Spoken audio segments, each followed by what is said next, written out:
Welcome back to AM Northwest. It's not a typical Indian dish, but has become a sought-after recipe among students in her cooking classes. Here to share how to make masala Brussels sprouts, we welcome the authors of Heartland Masala, mother-son duo, Jyoti and Auyon Mukharji. Good to have you both with us. Well, thank you. Your cookbook is beautiful. Tell me why you decided to write this together, because you were the one that teaches the classes, right? Yes. Okay. And Auyon had been doing some ghost writing for me for a while. When magazines wanted to write about me, I would have him do the writing for me. And so when my students wanted me to write a cookbook, my vision was very different from where it is the cookbook is today. Yeah. And so I asked Auyon if he would help me, and he thought I was kidding. and then how did it go? Oh, we have had many ups and downs. There have been some moments that can't be called nonviolent, I think. But I think the way I answer it often when people ask me about what's it like to work with my mother is I ask them, do you have a mother? Yeah. Can you imagine what it would have been like to work for 8 years on a project together that you cared about? And that usually ends the conversation. I love it. Yeah. Jyoti, tell me about this recipe. It's something you do with Brussels sprouts and potatoes. Okay, tell me about it. And this was really, it's an original recipe that I came up with because I wanted children, because children are the ones who do not like Brussels sprouts. Correct. And I wanted to help them relish a dish that they otherwise didn't like. Right. And I have made believers out of a lot of people who do not like Brussels sprouts. Okay. So I have cumin seeds, oil, and potatoes cooking here. And as you see, the potatoes are a little fried. Right. I'm going to add a few spices. This is ground cumin. And we will add a little ground cumin. Yeah. A little ground coriander powder. You're a former physician, a retired physician, I should say, and you like the spices because they're healthy. They are all spices that we use in our Indian cooking are full of health benefits. Okay. And so this is dried mango powder.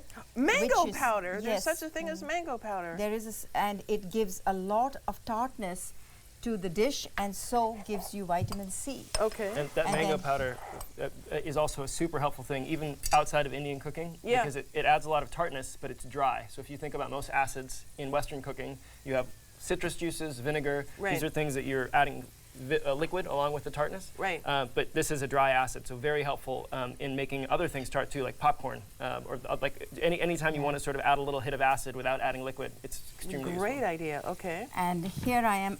So I added a little salt here. Okay. And this is the Brussels sprouts. The big ones have been quartered, and the smaller ones are halved. And we will just go ahead and put it in here and let them kind of get crispy. Okay. And the potatoes are almost done. The potatoes will cook a while to completion while the Brussels sprouts are getting crispy. I love it. And we will, well, thank you. Yeah, just trying to help you out. Well, thank you. Well, I'm learning from you. All I really know about Indian cooking, honestly, is butter chicken, which I love, but I think a lot of us, it's very cream rich. Yes, it is very cream rich. And you have your own version of butter chicken. I have my own version of it. Is one of my most sought after classes. Yeah. So when I advertise once a year, I will do butter chicken in my classes. My class, and I will give them an option of 3 dates, and invariably within 24 to 72 hours, I'm sold out, and I have to open new dates. So that's how popular that dish is.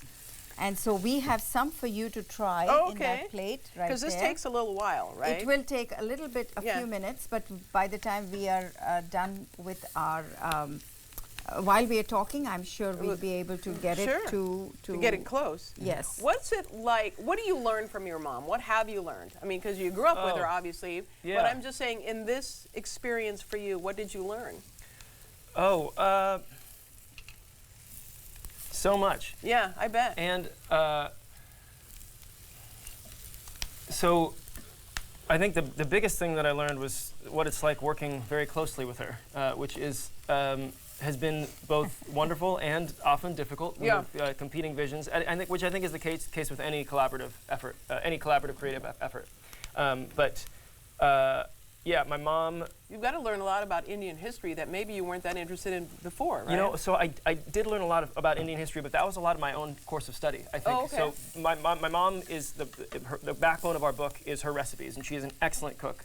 But when By the way, this is excellent. oh, I'm so glad you liked it. So good. But when we were putting the book together, I realized writing yet another Indian cookbook of family recipes from an upper middle class Indian household was in the US or UK was not of interest. It's a lovely genre. There are many books that already exist within it.